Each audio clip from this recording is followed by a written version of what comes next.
você tem os dois ciclos, né? Então você tem o ciclo silvestre, que fica dentro da mata, e é ali que fica o vírus circulando, né? E aí quando você tem o homem entrando na mata, ficando infectado, vindo para a cidade, você acaba tendo o ciclo urbano.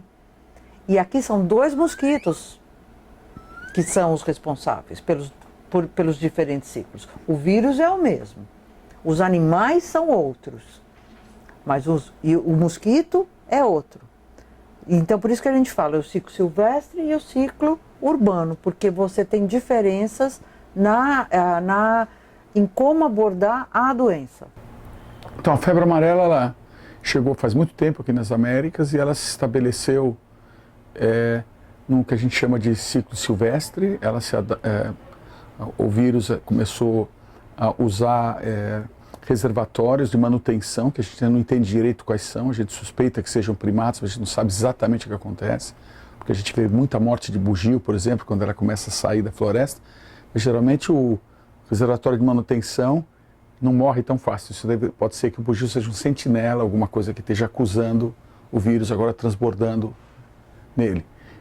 E também utilizando o hemagogos, utilizando outros mosquitos, a gente não conhece muito bem esse sistema ainda, de manutenção, nessa transmissão, nesse reservatório de manutenção, que a gente chama, que ainda precisa ser melhor estudado.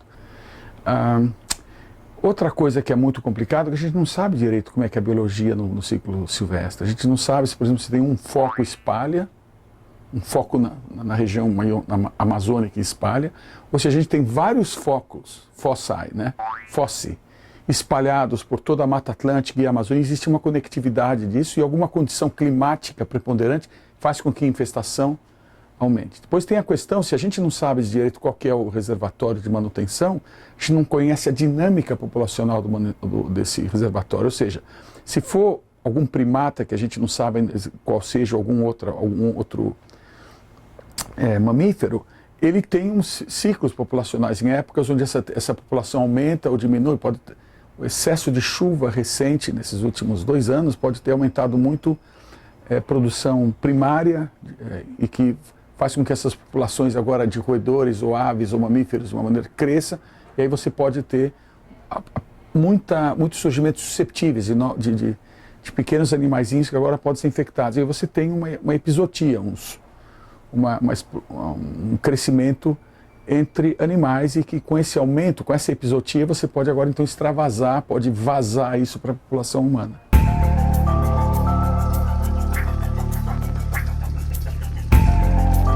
Mas para acontecer a transmissão urbana de maneira muito intensa, a gente tem que ter nível de cobertura vacinal baixo, que pode ser o caso em várias regiões do Brasil. A gente tem que ter uma quantidade muito grande de mosquitos, já tem um nível de infestação vetorial elevado, e precisa ter todas as condições, como por exemplo que a gente está tendo agora aqui no verão, de muita umidade, muita temperatura, então a velocidade de multiplicação do vetor é muito elevada, e a gente pode se aproximar das condições que normalmente na África estão associadas com ciclos urbanos. Isso realmente é um problema. Se a silvestre não for controlada, como está sendo controlada, então o que está acontecendo? As pessoas estão recebendo vacina, está sendo intensificado nos locais, os focos, né, a vacina. Então a gente consegue controlar um pouco melhor. É diferente um pouco, por exemplo, da zika, da dengue, onde acaba acontecendo a epidemia e você não tem muito como controlar por interferência nos humanos, né? Então você tem que controlar através do mosquito, que acaba sendo mais difícil. No caso da febre amarela, você consegue fazer com que as pessoas tomem a vacina, então você consegue segurar um pouco mais a epidemia.